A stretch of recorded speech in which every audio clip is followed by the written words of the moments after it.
Hello and welcome to News Now on TV360. I am Thelma Okoro. The Nigerian army said it ambushed Boko Haram insurgents and killed a number of them while transporting fuel and various caliber of ammunition to their hideout.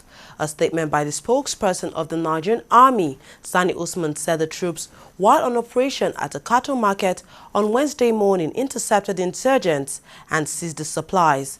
The ambush party, supported by a quick response group, captured a Hilux vehicle containing 8 jerrycans of petroleum, oil and lubricants, large quantity of 7.62mm ammunitions, 127mm ammunitions, and 4 AK-47 rifles, as well as 5 hand grenades. Some of the terrorists were killed while others escaped with gunshot wounds.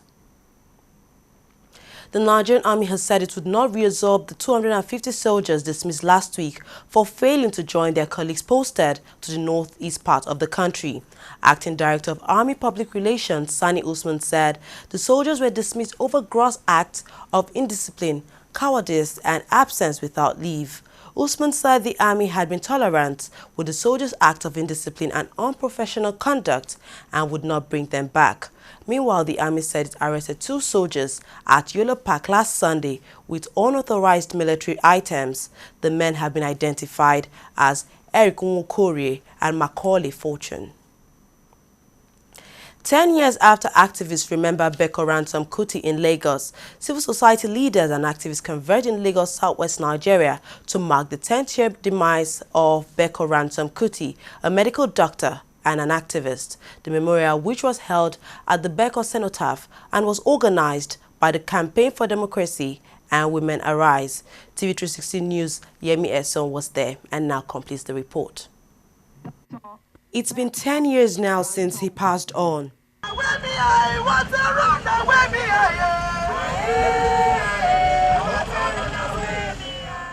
But this group of pro-democracy activists and other civil society leaders make sure the legacies of Beko Ransom Kuti live on. Every year over the past decade, they gather at the Cenotaph in Lagos, southwest Nigeria, to remember and celebrate a man who was more famous for his pro-democracy ideals than his profession as a medical doctor. 10 years ago, we lost an indefatigable, dogged fighter of the masses, Dr. Beko Ransom Kuti. It was a painful exit because Beko was a great life wire of the human rights and pro-democracy movements. But we remember Beko for what he stood for. Beko was for a great and democratic Nigeria.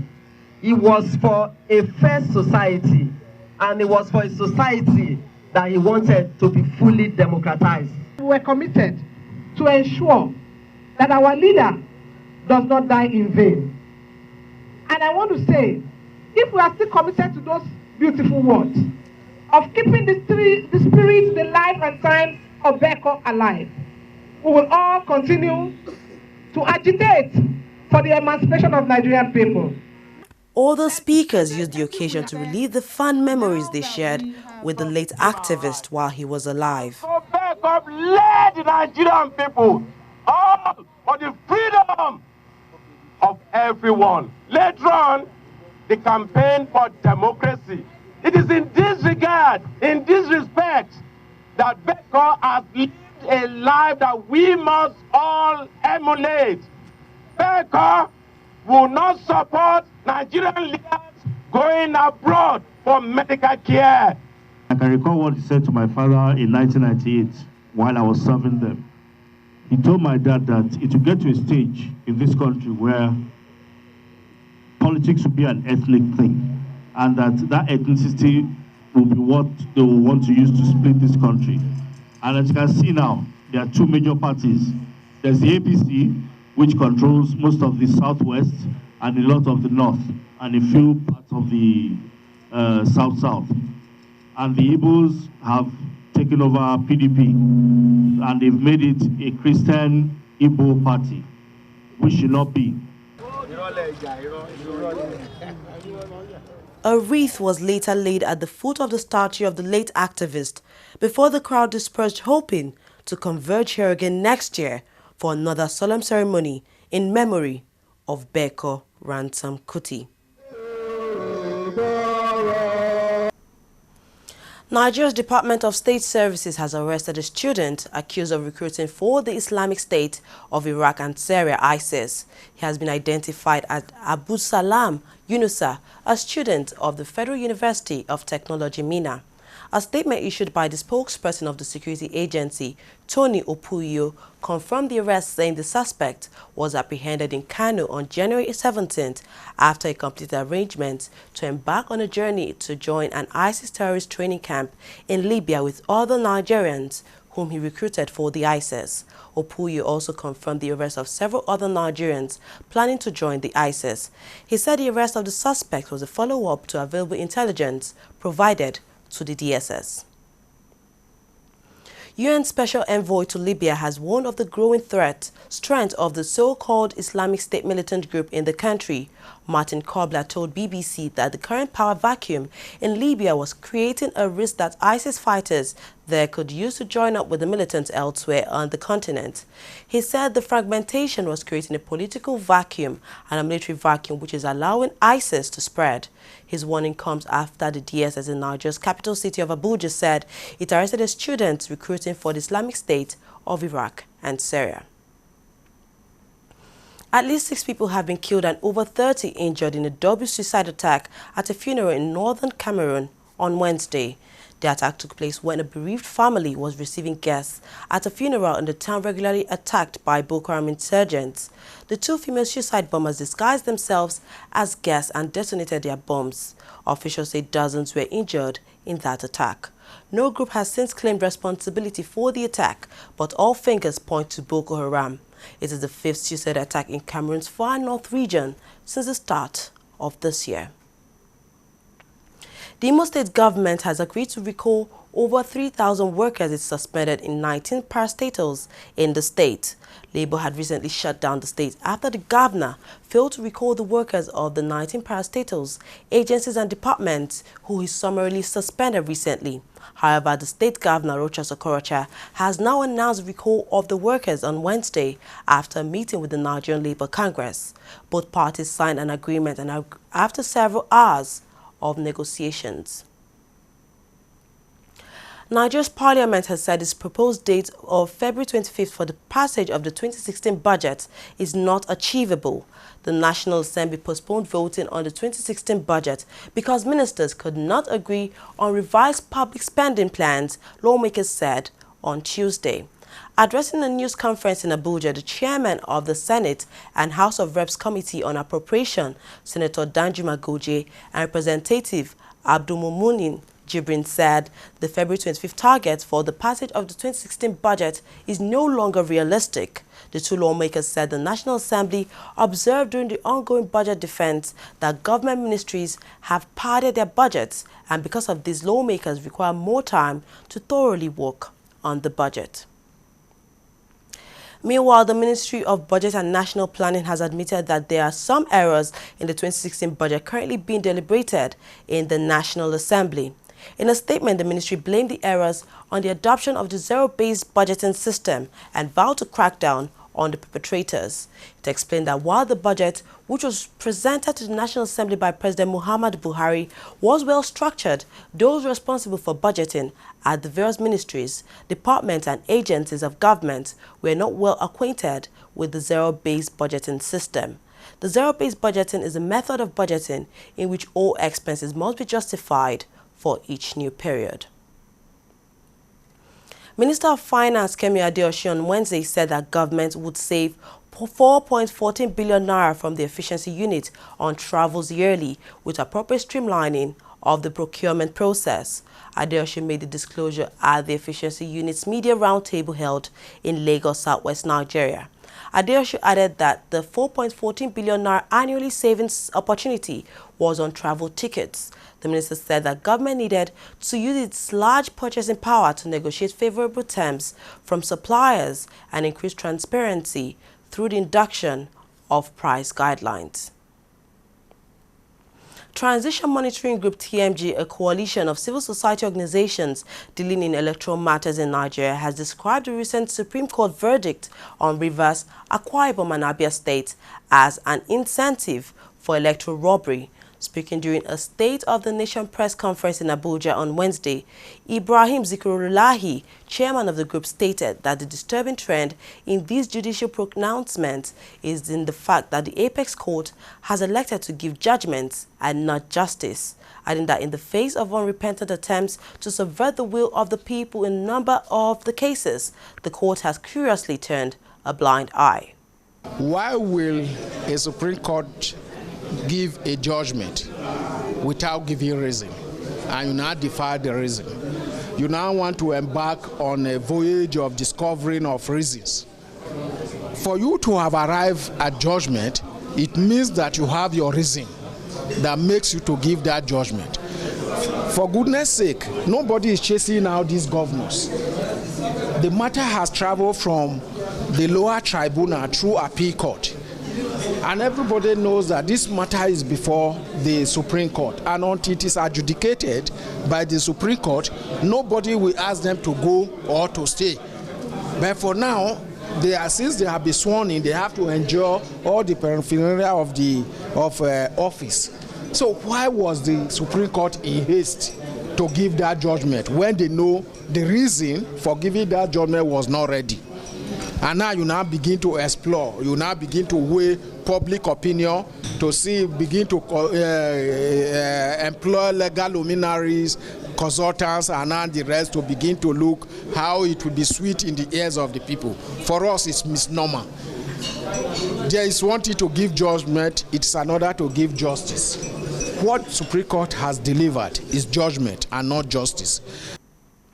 Well, we'll take a short break now. When we come back, we'll look at more top stories. Stay tuned.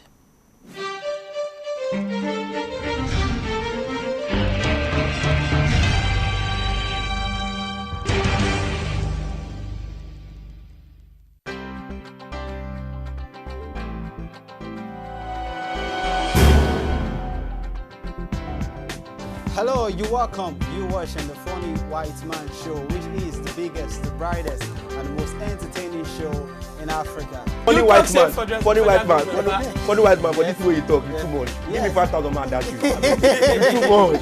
So you get it like, when she move along the street, yeah, me should like that, I'm going girl. You know, my own people, actually. Yeah, fine, it's fun. I enjoy it. And I'm one of those very few, I'm forever taking it personal. I will listen 160 million Nigerians are corrupt. How? My brother, I'm looking for you. Yeah, but it's a growth, and this is the time to build business and know the pitfalls and know what to do and what not to do. But there are months where you get business and months. You know how we do, how we train them. We do the way you do.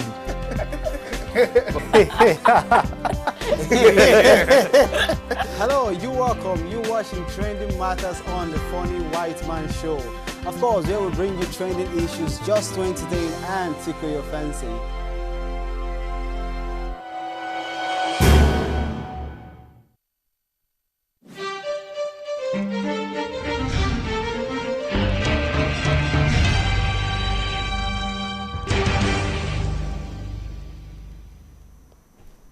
Welcome back. You're watching TV360 News now.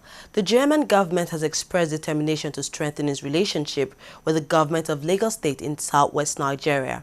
President of Germany Joachim Gauck made the disclosure while he was being received by the Lagos State Governor Akinwumi Ambode, his wife, the Deputy Governor, as well as the Speaker of the Lagos State House of Assembly at the Government House in Ikeja. President Gauck, who was visiting Nigeria and West Africa for the first time, said that he recognized Lagos as a center of business activities and critical development in Nigeria and sub-Saharan region. The Nigerian National Petroleum Corporation (NNPC) said $38 per barrel oil benchmark is feasible by April, as projections suggest that the prices will go above the benchmark by that period. The Group Executive Director of Finance, NNPC, Isiaka Abdulrazak, stated this while briefing the Senate Committee on Finance in Abuja. He said based on projections derived from economic activities across the globe, oil prices would not go below $40 per barrel before the end of 2016. He expressed optimism that the tempo in oil and gas production would be maintained if security situation in the region was maintained. Crude oil prices pushed higher on Wednesday after Iran said it was open to cooperation, with Saudi Arabia partly recovering from an 8% fall in the previous session. The front-month Brent contract was up 63 cents at $31.95 a barrel, while U.S. crude for March delivery was 54 cents higher at $28.48 a barrel. Prices were supported by comments from Iran's oil minister that Tehran is ready to negotiate with Saudi Arabia over the current conditions in global oil market. Republican Donald Trump and Democrat Bernie Sanders have stunned the U.S. presidential race with decisive victories in the New Hampshire primary. Ohio Governor John Kasich came second in the Republican vote, with former Florida Governor Jeb Bush, Texas Senator Ted Cruz, and Florida Senator Marco Rubio all vying for third place. Sanders, who is 74, has described himself as an underdog in the national race against former U.S. Secretary of State Hillary Clinton, and he had about 57% of the vote in early returns ahead of Clinton, who had about 41%. The loss in New Hampshire came as a blow to Hillary Clinton, considering the fact it had been long kind to the Clintons. German police have rejected the reports that a line controller turned off an automatic safety system shortly before two passenger trains collided in Bavaria. At least 10 people were killed and scores more seriously injured. An unconfirmed report suggested that an automatic braking system had been switched off to allow one of the trains to make up time, but a police spokesperson rejected the theory as pure speculation. The braking system, which is supposed to kick in when a train runs through a red light, was installed after a 2011 disaster at Magdeburg in which 10 people were killed. Moving on to sports, England and Sunderland winger Adam Johnson has pleaded guilty to sexual activity with a child and 1 count of grooming. The former Man City player, however, pleaded not guilty to 2 charges having sex with an underage girl. He had previously denied 3 counts of sexual activity with a child and 1 count of grooming. Johnson, who has been capped 12 times by England, was part of the Manchester City side who won club's Premier League title in 2012 and the FA Cup in 2011. Europe's top clubs are discussing possible changes to the Champions League but have played down talks of a breakaway Super League. Following a meeting by the European club, the association boss Karl-Heinz Rummenigge suggested a tournament consisting of 20 teams from Italy, England, Spain, Germany, and France. Currently, 78 teams qualify from the 54 member leagues across Europe.